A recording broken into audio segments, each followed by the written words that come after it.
너네 밥은 먹었니? 안 그래도 배고프려던 참인데 같이 저녁 먹을까? 정희 씨가 식사 준비를 하고 있는 모습을 보며 큰아들이 말했습니다. 엄마, 시간도 늦었는데 이제 슬슬 집에 가야 하지 않을까요? 그래요, 어머니. 고생하셨으니까 이제 그만 돌아가세요. 늦겠어요. 갑자기 왜 그러니? 나는 조금 늦게 가도 괜찮다. 어머님, 사실은요? 저희 엄마가 오시기로 했거든요. 네, 맞아요. 장모님이 오시기로 해서요. 오시면 어때? 오랜만에 같이 저녁이나 먹으면 되잖니? 아니요, 어머니. 저희 엄마랑 식사 자리는 다음에 마련할게요. 오늘은 저희 엄마가 불편해 하실 거예요. 불편해 하신다고? 내 말은 지금 나보고 집안일 다 했으니 가라고 말하는 거니? 내가 너네 가정부야? 잠시 침묵이 흘렀죠. 그러다 며느리가 대답했습니다. 무슨 말씀을 그렇게 서운하게 하세요? 그런 거 아니에요. 그런 게 아니긴? 지금 너네 필요할 때만 쓰는 가정부 취급하는 거 아니면 뭐니? 아니, 그게 장모님이 갑자기 연락을 하셔서 죄송하게 됐어요. 엄마도 장모님 성격 아시잖아요. 저희가 좀 배려해드려야죠. 배려한답시고 일만 실컷 시켜놓고 나를 내쫓는 자식이 세상에 어디 있니? 이번 사연의 주인공은 70세 김정희 씨입니다. 정희 씨는 작은 캐리어를 끌며 큰아들 박재훈의 아파트 현관 앞에 서 있었습니다. 엘리베이터에서 내려 복도를 걸어오는 동안 며칠 전 있었던 아들과의 통화가 다시 한번 머릿속을 스쳐 지나갔죠. 엄마, 이번 주말에 우리 좀 도와줄 수 있어요? 웬일이니? 평소엔 전화도 잘 안 하더니 아니, 우리가 중요한 약속이 있어서 엄마가 좀 도와주면 좋겠어요. 갑자기 무슨 약속인데? 그냥 지은이랑 중요한 모임이 있어서. 모임이라고? 그래서 엄마를 부르는 거니? 아니, 그게 엄마도 심심하실 것 같고 민서도 할머니 보고 싶어 하고 해서요. 정희 씨는 그 순간 가슴 한켠이 아려왔습니다. 큰아들 부부는 이렇게 손주 봐달라거나 집안일 좀 해달라는 부탁할 때 아니면 연락 한 번 없었죠. 이제는 필요할 때만 연락하는 남이 된 것 같았습니다. 현관 앞에 서서 초인종을 누르기 전 정희 씨는 잠시 망설였습니다. 집으로 돌아갈까 하는 생각도 스쳐 지나갔죠. 하지만 손주 민서의 웃는 얼굴이 떠올랐습니다. 하지만 그 생각도 잠시 작은 아들 재민이 어제 전화로 했던 말이 떠올랐습니다. 엄마, 형님이 또 손주 봐달라고 연락했어요? 항상 필요할 때만 연락하고. 엄마를 너무 이용하는 것 같아 마음이 안 좋네요. 정희 씨는 작은 아들의 말에 괜찮다 고 했지만 사실 그 말이 가슴에 콕 박혔습니다. 작은 아들 재미는 비록 경제적으로 넉넉하진 않았지만 한 달에 두세 번은 꼭 어머니를 찾아왔고 주말이면 가족과 함께 밥이라도 먹자며 데리러 오곤 했죠. 초인종을 누르자 큰며느리 이지은이 문을 열었습니다.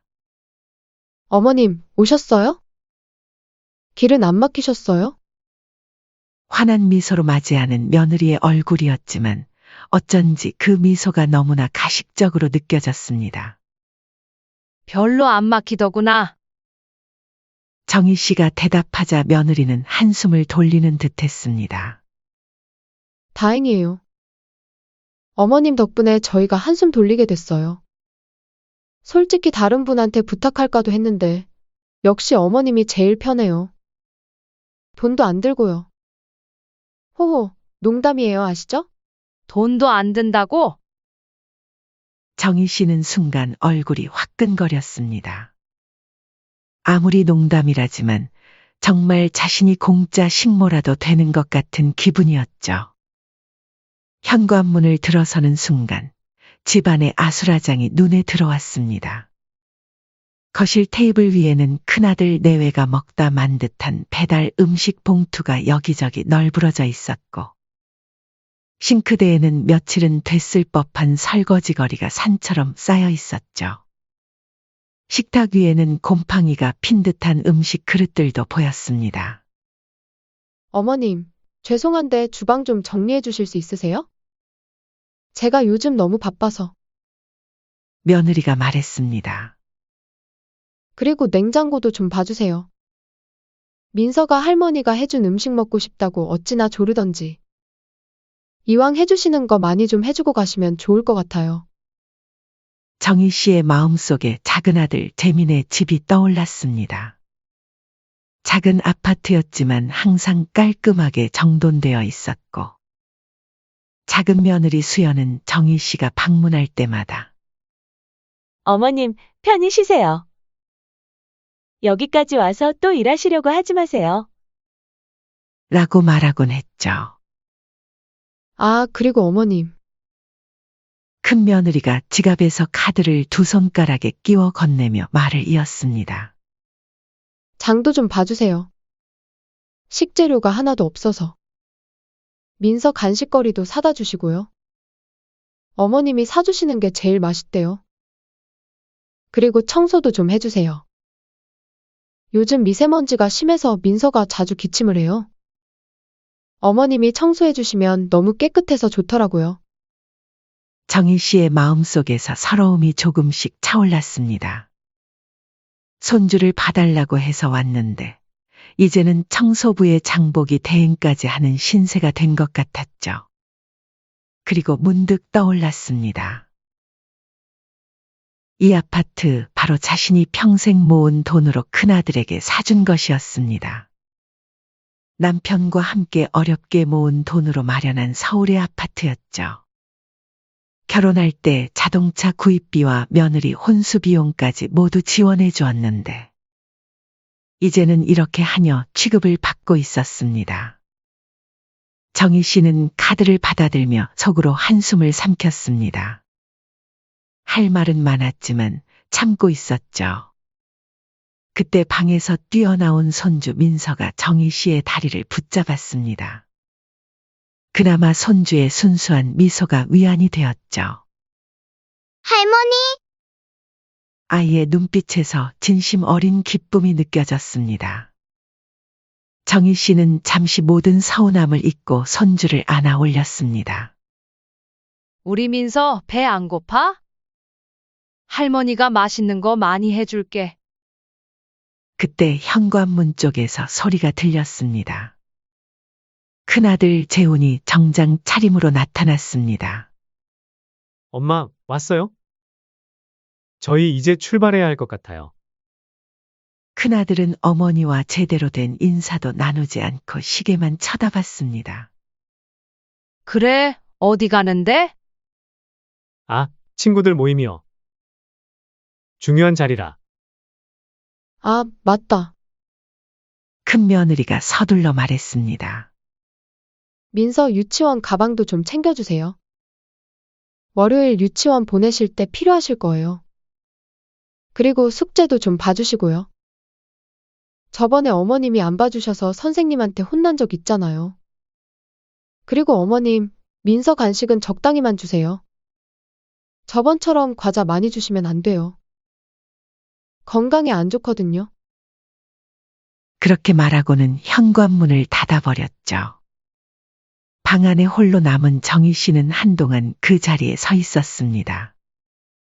싱크대에 쌓인 그릇들, 어지러운 거실, 정리되지 않은 장난감들. 모든 것이 한꺼번에 눈에 들어왔죠. 창 밖으로는 큰아들 부부가 즐거운 듯 차를 타고 떠나는 모습이 보였습니다.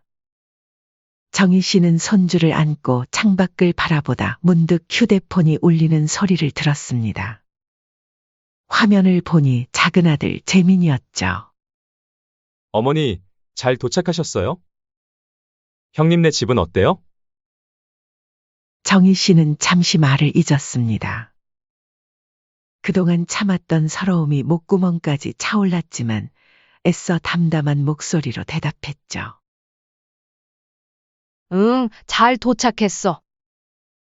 다들 나가고 민서랑 둘이 있네. 형도 진짜 정신 차려야 돼요. 엄마를 이용하려고만 하고. 다음에 저희 집 오셔서 푹 쉬다 가세요. 작은 아들의 따뜻한 말에 정희 씨의 눈시울이 붉어졌습니다. 고맙다, 재민아. 너는 항상 그렇게 엄마 생각해주고. 전화를 끊은 뒤 정희 씨는 묵묵히 집안일을 시작했습니다. 쌓여있는 설거지부터 하나씩 손을 대기 시작했죠. 민서는 할머니의 곁을 떠나지 않고 종일 따라다녔습니다. 할머니, 이거 봐요. 내가 그린 그림이에요. 민서가 그림을 보여주자 정희 씨는 잠시 설거지를 멈추고 손주의 그림을 보았습니다.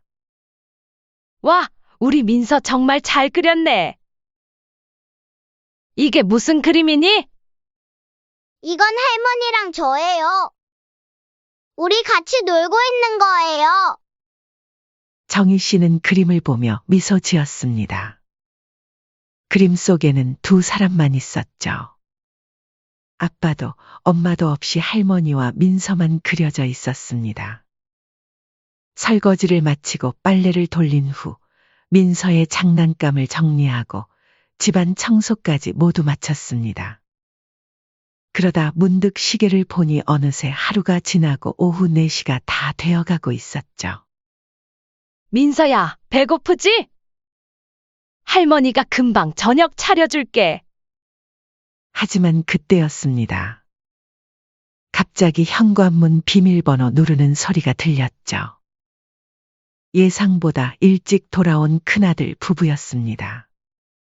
어머님, 저희 왔어요. 애는 잘 보고 계셨죠? 큰 며느리가 들어서며 말했습니다. 하지만 뭔가 어색한 분위기가 감지됐죠. 두 사람은 골프백을 들고 있었고 얼굴에는 외출 후에 상기된 기색이 역력했습니다. 너네 밥은 먹었니? 안 그래도 배고프려던 참인데 같이 저녁 먹을까? 정희 씨가 식사 준비를 하고 있는 모습을 보며 큰아들이 말했습니다. 엄마, 시간도 늦었는데 이제 슬슬 집에 가야 하지 않을까요? 그래요, 어머니. 고생하셨으니까 이제 그만 돌아가세요. 늦겠어요. 갑자기 왜 그러니? 나는 조금 늦게 가도 괜찮다. 정희 씨가 물었습니다. 큰 며느리가 끼어들었죠. 어머님, 사실은요? 저희 엄마가 오시기로 했거든요. 네, 맞아요. 장모님이 오시기로 해서. 큰아들이 어색하게 웃으며 말했습니다. 정희 씨는 순간 손에 들고 있던 국자를 꽉 쥐었습니다. 방금 전까지 열심히 저녁 준비를 하고 있었는데 이제 와서 가라니. 게다가 안사돈이 온다고 자신을 내쫓는다니. 오시면 어때? 오랜만에 같이 저녁이나 먹으면 되잖니? 정희 씨가 애써 담담하게 말했습니다. 아니요, 어머니. 저희 엄마랑 식사 자리는 다음에 마련할게요. 오늘은 저희 엄마가 불편해 하실 거예요. 불편해 하신다고? 정희 씨의 목소리가 떨렸습니다. 내 말은 지금 나보고 집안일 다 했으니 가라고 말하는 거니? 내가 너네 가정부야? 잠시 침묵이 흘렀죠. 그러다 며느리가 대답했습니다. 무슨 말씀을 그렇게 서운하게 하세요? 그런 거 아니에요. 그런 게 아니긴? 너네 필요할 때만 쓰는 가정부 취급하는 거 아니면 뭐니? 큰아들이 당황한 듯 말을 더듬었습니다. 아니, 그게 장모님이 갑자기 연락을 하셔서 죄송하게 됐어요. 엄마도 장모님 성격 아시잖아요. 저희가 좀 배려해드려야죠. 배려한답시고 나를 내쫓는 자식이 세상에 어디 있니? 정희 씨의 목소리가 높아졌습니다. 그리고 그놈의 배려는 매번 사돈댁에게만 해주는 거니? 나도 너네 가족이다. 너네 혹시 안 사돈 오기 전에 집 정리하려고 나 부른 거니? 큰 며느리의 표정이 굳어졌습니다. 그리고는 참지 못하고 내뱉었죠. 그거 조금 했다고 엄청 생색내시네요? 어머니, 그렇게 저녁 얻어먹고 싶으시면 카드 드릴 테니까 나가서 밖에서 드시면 되잖아요. 됐다. 어머니랑 무슨 말을 하겠어요. 저희도 장모님이 갑자기 오신다고 하셔서 난감해요. 엄마가 좀 이해해 주세요. 정희 씨가 쓴웃음을 지었습니다. 이해? 그래, 너네는 매번 이해해주기만을 바라는구나. 엄마, 그게 아니라. 그 뜻이 아니잖아요. 큰아들이 변명하려 했지만 정희 씨는 이미 앞치마를 벗고 있었습니다. 됐어요, 여보. 어머니가 꼬아서 들으시는 거 어디 한두 번이에요? 알았다. 내가 나갈게. 너네한테 내가 무슨 말을 하겠니? 정희 씨는 담담하게 말했습니다. 현관문 앞에서 정희 씨는 잠시 멈춰 섰습니다. 하루 종일 청소하고 빨래하고 음식 준비하느라 허리가 끊어질 것 같았지만 그보다 더 아픈 건 가슴이었죠. 너네도 잘 생각해봐라. 필요할 때만 부르고 필요 없으면 내쫓고. 그렇게 살면 좋니? 큰아들은 아무 말도 하지 못했습니다. 큰 며느리는 어색하게 서 있었고요. 밖으로 나오는 순간 갑자기 눈물이 왈칵 쏟아질 것 같았습니다. 하지만 정희 씨는 꾹 참았죠. 엘리베이터를 기다리면서 정희 씨는 문득 깨달았습니다. 자신이 이제껏 얼마나 허상을 붙잡고 살았는지를. 자식이라는 이름으로, 손주라는 이름으로 얼마나 많은 것을 참아왔는지를. 하지만 이제는 달라질 것 같았습니다. 가슴속 깊은 곳에서 무언가가 꿈틀거리고 있었죠. 엘리베이터를 타고 내려가면서 정희 씨는 마음을 다잡았습니다. 얼굴에 흐르는 눈물을 손등으로 닦으며 깊은 숨을 들이마셨죠. 집으로 돌아온 정희 씨는 한동안 어두운 거실에 그대로 앉아 있었습니다. 텅 빈 집안이 더욱 쓸쓸하게 느껴지는 밤이었죠. 마치 오랫동안 끓어오르던 물이 서서히 식어가듯 정희 씨의 마음속 감정도 차갑게 식어가고 있었습니다.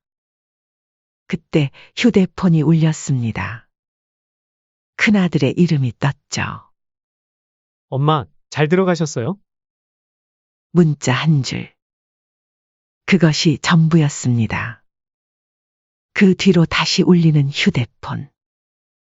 이번에는 작은아들 재민이었습니다. 엄마 괜찮으세요? 형님네 집에서 무슨 일 있으셨어요? 정희 씨는 잠시 망설였습니다. 작은아들에게 불평하고 싶지는 않았지만 이번만큼은 솔직하게 말하고 싶었죠. 재민아. 너무 서운하다. 전화기 너머로 잠시 침묵이 흘렀습니다. 그리고 작은아들의 따뜻한 목소리가 들려왔죠. 형도 진짜 너무하네요. 제가 형한테 다시 얘기 좀 해볼게요. 고맙다, 우리 재민아. 내가 못나서 너한테까지 신경 쓰게 만들었구나. 전화를 끊고 정희 씨는 서랍장에서 낡은 서류 봉투를 꺼냈습니다. 그 안에는 남편이 남긴 유품들이 있었죠. 통장, 부동산 문서, 그리고 큰아들에게 증여한 아파트 문서와 자동차 구매 영수증, 혼수 비용 내역까지 모두 있었습니다. 정희 씨는 서류들을 하나하나 검토하기 시작했습니다. 큰아들에게 준 모든 것에는 조건이 있었습니다. 효도라는 조건이었죠. 법적으로 명시되진 않았지만 정희 씨는 그것이 얼마나 중요한 조건이었는지 이제야 깨달았습니다. 정희 씨는 휴대폰을 다시 들었습니다. 이번에는 자신이 행동할 차례였죠. 손가락이 조금 떨렸지만 이제는 돌이킬 수 없었습니다. 예전에 다른 일로 상담을 했었던 윤 변호사에게 전화를 걸었습니다. 변호사님, 내일 시간 좀 내주세요. 상담 받고 싶은 게 있어요. 네, 정희 씨 오랜만이네요. 잘 지내셨죠? 무슨 일이신가요? 효도를 조건으로 한 증여 취소할 수 있을까요? 윤 변호사의 목소리가 진지해졌습니다. 충분히 가능합니다. 내일 모든 서류 가지고 오세요. 자세히 살펴보겠습니다. 전화를 끊고 정희 씨는 수첩에 모든 것을 정리하기 시작했습니다. 큰아들 부부가 자신을 어떻게 대했는지, 어떤 모욕적인 말들을 했는지, 모든 사실을 날짜별로 꼼꼼히 기록했죠. 정희 씨는 서류들을 정리하며 단단히 마음을 먹었습니다. 이튿날 아침, 정희 씨는 평소보다 일찍 일어났습니다. 잠을 제대로 이루지 못했지만 마음은 그 어느 때보다 명료했죠. 남편의 후배였던 윤 변호사와의 약속 시간이 다가오고 있었습니다. 이 모든 증빙 서류들 다 준비해 오셨군요. 변호사 사무실에서 윤 변호사는 정희 씨가 가져온 서류 더미를 하나하나 검토했습니다. 아파트 증여 계약서, 자동차 구매 영수증, 혼수 비용 내역. 모두 보관하고 계셨네요. 정희 씨는 조용히 고개를 끄덕였습니다. 이 서류들이 얼마나 중요해질지 그녀는 미처 알지 못했었죠. 하지만 남편은 알고 있었습니다.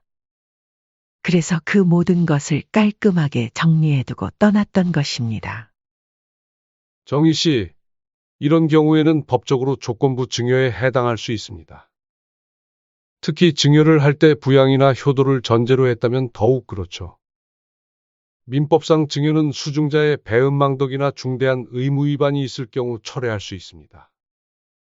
큰아들 부부가 정희 씨를 이런 식으로 대우했다면 충분히 소송의 근거가 됩니다. 정말로 다 돌려받을 수 있을까요? 정희 씨의 목소리가 미세하게 떨렸습니다. 윤 변호사는 확신에 찬 눈빛으로 고개를 끄덕였습니다. 가능합니다.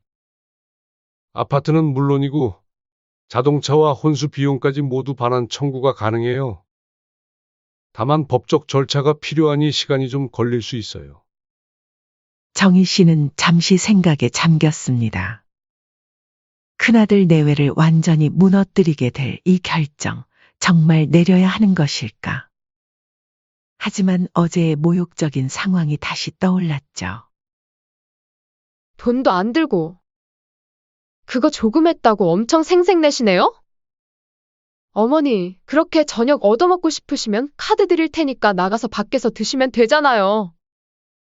이런 말들이 머릿속을 맴돌며 정희 씨의 결심을 굳게 했습니다.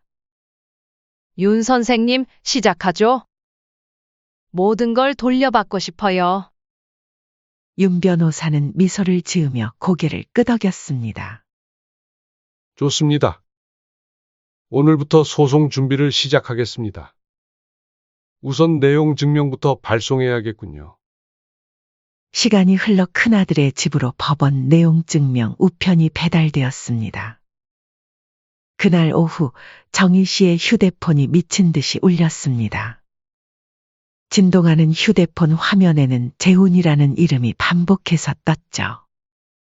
정희 씨는 휴대폰을 조용히 바라보다가 한참 후에야 전화를 받았습니다. 엄마! 큰아들의 목소리가 전화기 너머로 들려왔습니다. 그의 목소리는 공포에 질려 있었죠. 이게 대체 무슨 짓이에요? 갑자기 내용 증명이 왔어요. 아파트 명도 소송이라니. 이게 무슨 소리예요? 정희 씨는 차분한 목소리로 대답했습니다. 너희한테 준 거 다 돌려받으려고. 아파트, 자동차, 혼수 비용까지 전부. 엄마! 이럴 수는 없어요. 우리가 살 곳이 어디 있어요?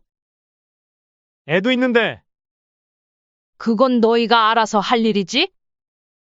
지금 장난치시는 거예요? 저희가 뭘 그렇게 잘못했다고. 정희 씨는 쓴웃음을 지었습니다. 잘못했다고? 내가 정말 모르겠니? 필요할 때만 부르고 다 쓰고 나면 쓰레기처럼 내다 버리는 그런 행동이 잘못이 아니라고 생각해? 큰아들의 목소리가 갑자기 부드러워졌습니다. 엄마, 제가 잘못했어요. 그때 상황이 좀 급해서. 다시는 그런 일 없을게요. 제발요, 이러지 마세요. 정희 씨는 이제 그런 말에 더 이상 흔들리지 않았습니다. 늦었어. 이미 모든 서류를 변호사에게 맡겼으니까. 큰아들의 목소리에서 다급함이 느껴졌습니다. 엄마, 지금 당장 취소하면 되잖아요. 제발요. 우리 민서는 어떡해요? 거리에 나앉게 하실 거예요? 민서. 그래, 민서는 불쌍하구나. 하지만 그건 너희 책임이야. 너희가 제대로 부모 노릇을 했어야지. 큰아들이 소리쳤습니다. 정말 이러실 거예요? 우리 가족인데. 정희 씨의 목소리는 냉정했습니다. 가족? 그래, 너희가 날 가족처럼 대했니? 필요할 때만 부르고 다 쓰고 나면 쓰레기처럼 내다 버리는 그런 가족. 그때 전화기 너머로 큰 며느리의 목소리가 들렸습니다. 어머님, 이게 무슨 짓이세요? 약속을 어떻게 이렇게 쉽게 깨세요? 저희 결혼할 때 주신다고 한 거잖아요. 지금 장난쳐요? 정희 씨가 차갑게 웃었습니다. 그래, 약속이라고 하자. 근데 너희는 나한테 한 약속은 잘만 깨더라. 그 집 받을 때 너네들은 분명히 나한테 효도하겠다고 했어. 그런데 지금 너네 행동을 봐라 어떤지? 어머님, 무슨 말씀을 그렇게 하세요? 설마 아직도 그것 때문에 토라져 있는 거예요? 저희가 얼마나 잘 모셨다고 그러세요? 어머님 외로우실까봐 손주도 봐달라고 하고. 내가 외로울까봐 손주 봐달라 한 거라고? 말이 되는 소리를 해야지. 웃기지도 않는구나. 엄마, 지금 장난하시는 거예요? 아시잖아요. 엄마가 안 도와주시면 저희가 어디에 의지해요? 저희 힘들다고요? 큰아들이 다시 전화를 받아 소리쳤습니다. 너 힘들다는 소리는 이제 지긋지긋하다. 정희 씨가 단호하게 말했습니다. 그리고 어디에 의지하긴? 그 잘난 내 장모한테 의지해야지. 그리고 너희는 내가 얼마나 힘들었는지는 생각도 안 해봤지? 엄마가 무슨 힘든 일이 있었는데요? 집에서 편하게 사시면서. 편하게. 그래, 너희 눈엔 그렇게 보였겠지. 손주 봐달라면 달려가고 집안일 해달라면 하고. 너희한텐 그게 당연했잖아. 어머님, 듣자 하니까 말 조심하세요. 큰 며느리가 다시 끼어들었습니다. 그럼 손주는 봐주기 싫으셨단 거예요? 민서를 그렇게 사랑하신다더니. 이지은 씨, 정희 씨가 큰 며느리의 이름을 부르며 말했습니다. 손주 이야기까지 꺼내면서 협박하는 건 너무 비열하지 않니? 비열하다니요? 어머님이야말로 얼마나 비열하신데요? 갑자기 이러시는 게 말이나 돼요? 이제 그만하자. 나 이번에 아파트 회수해서 전세로 내놓을 거야. 자동차도 돌려받을 거고 혼수 비용도 모두 돌려받을 거야. 뭐라고요? 엄마, 미쳤어요? 그래, 미쳤다 치자. 이제라도 정신 차린 거지. 너희한테 줄 생각 없어. 어머님, 저희 보고 그럼 어떻게 하라는 거예요? 그건 너희가 알아서 해. 젊은 사람들이 뭐가 두려워? 열심히 일하면 되잖아. 엄마! 이럴 순 없어요. 우리가 뭘 그렇게 잘못했다고. 큰아들이 격분했습니다. 너희한테 난 그저 집 줄 사람 아니면 가정부 정도였잖아. 이제 그만할래? 아니다. 고마워해야겠네. 내 덕분에 정신 차렸으니까. 이제 내 인생 찾아 살아볼래? 이제 전화하지 말거라. 앞으로 너희 연락 안 받을 거야. 정희 씨는 그대로 전화를 끊었습니다. 그리고 큰아들의 번호를 차단했죠. 곧바로 큰며느리에게서 전화가 왔지만 그것도 차단했습니다. 창밖을 바라보며 깊은 숨을 내쉬었습니다. 가슴 한켠이 아팠지만 이상하게도 후련했습니다. 마치 오랫동안 쌓였던 먼지를 털어낸 것처럼 상쾌한 기분이었죠. 한 달 후 법원에서 첫 심리가 열렸습니다. 큰아들 부부는 변호사를 선임해 왔지만 정희 씨가 가져온 증거들 앞에 그들은 무력했습니다. 아들이 주말마다 어머니를 하녀처럼 부려먹은 정황, 모욕적인 발언들. 그리고 필요할 때만 찾고 버리는 행태는 배은망덕한 행위로 인정되었습니다. 재판장은 엄숙한 목소리로 선고했습니다. 본 법원은 원고의 주장을 인정하여 피고에게 아파트 명도 및 소유권 이전, 자동차 반환 그리고 혼수 비용 일체를 원고에게 반환할 것을 명령합니다. 큰아들의 얼굴은 창백했습니다.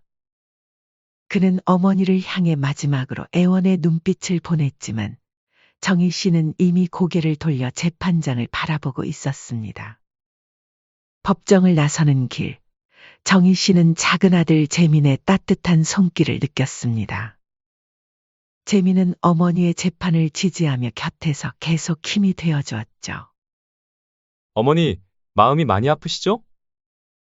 정희 씨는 고개를 천천히 흔들었습니다. 아니다. 이상하게도 후련하구나. 내가 평생 번 재산인데 효도는커녕 나를 하녀처럼 부리는 자식에게 그냥 줄 수는 없잖니. 재민은 어머니의 손을 꼭 잡았습니다. 그의 눈에는 어머니를 향한 걱정과 사랑이 가득했죠. 앞으로 어떻게 하실 계획이세요? 정희 씨는 창밖을 바라보았습니다. 맑은 하늘이 펼쳐져 있었죠. 이제부터 내 인생을 살 거야. 너무 오랫동안 자식들을 위해 희생했어. 이제는 내가 주인공인 삶을 살 때가 됐어. 한 달 후 법원 집행관과 함께 큰아들의 아파트로 향했습니다.